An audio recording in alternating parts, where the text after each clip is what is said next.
தாராசுரம் ஐராதீஸ்வரர் கோயிலோட மொட்டை கோபுரம் இது. பார்த்திங்கன்னா கும்பகோணம் மாவட்டத்தை சேர்ந்தது. தஞ்சாவூர்லேருந்து ஒரு 30 கிலோமீட்டர் தொலைவில் இந்த கோயில் அமைந்துள்ளது. இது வந்து தொல்பொருள் இலாக்கா வந்து பராமரித்து வராங்க. மிக அழகாக வந்து கோவிலை சுற்றி பூங்காக்கள் வச்சு ரொம்ப அழகாக நீட்டாக செஞ்சுட்டு வராங்க.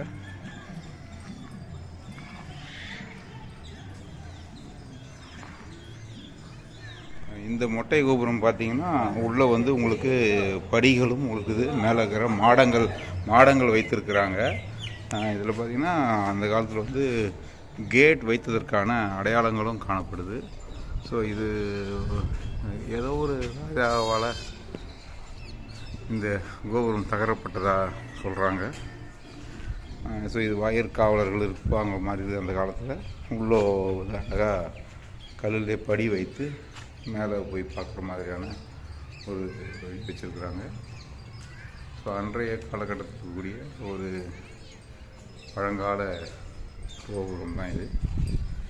மிகப்பெரிய வாசல். ஸோ நேராக இருக்கிறது வந்து பார்த்திங்கன்னா உள்ளே கோவில் இருக்குது.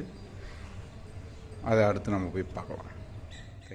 இதுக்கு காரணம் இந்த காற்றுடைய வேகம் தான்.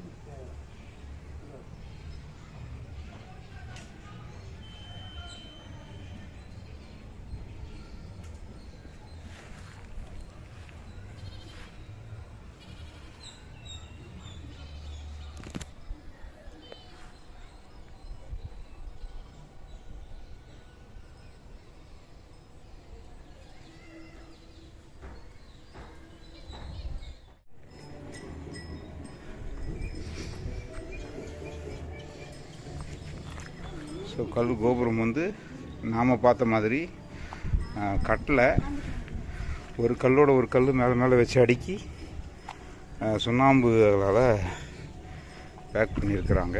ஸோ மேலே இன்னும் கூட தூண்கள்லாம் இருக்குது. ஸோ சிதிலமடைந்த இந்த தாராசுரம் முதற் மொட்டை கோபுரத்தினோட காட்சிகள்.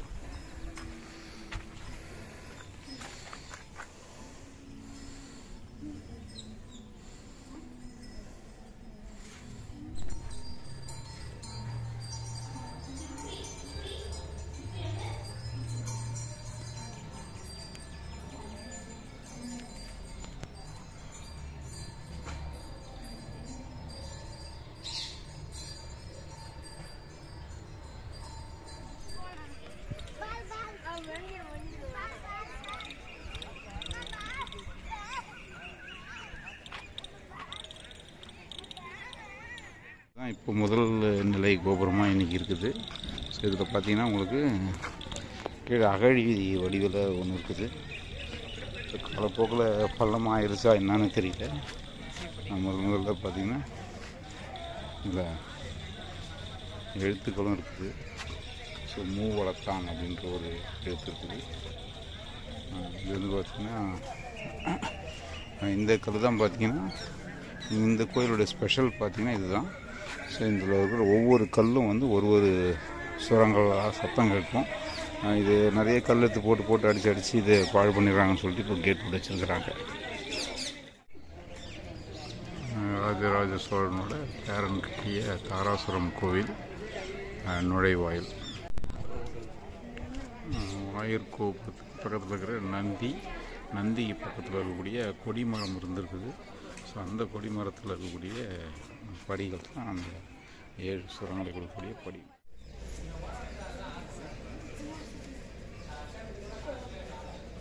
இது கோயில் ஒன்று இருக்குது, தெய்வநாயகி அம்மன்.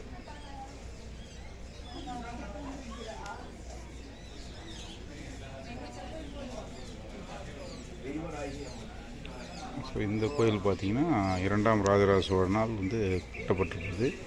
ஸோ ராஜராஜேஸ்வரம் அப்படின்றது மருவி தான் இப்போது தாராசுரம் அப்படின்னு கூப்பிடுறாங்க.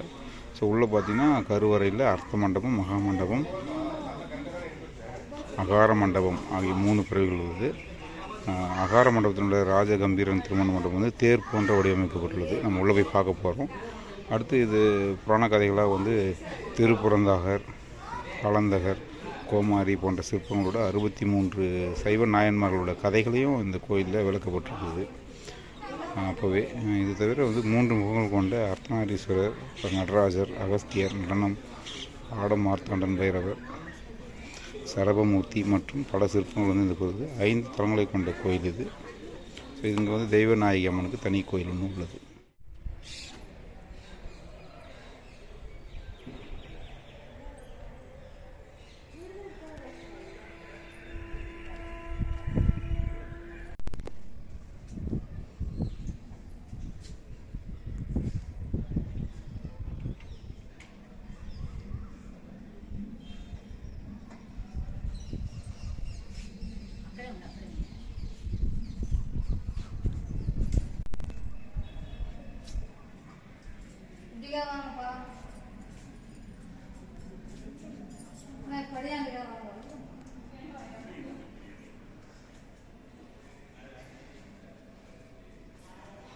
ஒவ்வொரு தூண்களும் பார்த்திங்கன்னா மிகச்சிறந்த வேலைப்பாடுகளை உள்ளடக்கியது தான் இந்த கோயிலோட மிகச்சிறிய சிற்பம். ஸோ இதில் வந்து பார்த்திங்கன்னா முன்னாடி இந்த வாழைப்பூலாம் சொல்லுவாங்க. ஸோ அதெல்லாம் இருந்துருக்குது. அதெல்லாம் நம்ம ஆட்கள் சிற்பம் முடிச்சிட்டாங்க, உடச்சி எடுத்துட்டுருக்காங்க. நம்ம வெளியே படித்த மாதிரி ஒவ்வொரு தூண்கள்லையுமே வந்து ஒவ்வொரு நாயன்மார்களை பற்றின செய்திகள் வந்து வெளியிட்டிருக்காங்க.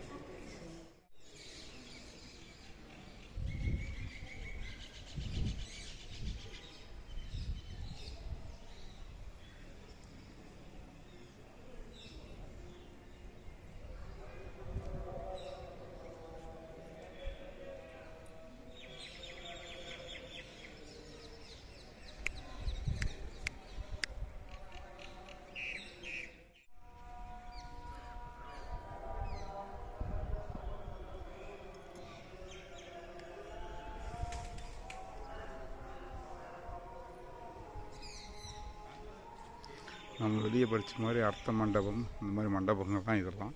ஸோ இதெல்லாம் இன்றைக்குமே மிக அழகாக வந்து அந்த பழங்கால சிற்பக்கலையோடு இருக்குது.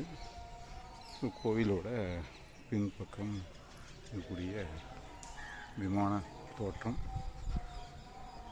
சண்டிகேஸ்வரரோட கோயில். ஸோ சாமிக்கு அபிஷேகம் பண்ணுறதுக்கு வரக்கூடிய பாதை அழகாக வந்து இன்றைக்குமே கருங்கற்களால் வந்து கட்டப்பட்ட கோயில்கள் தான் இதுவும் ஒன்று.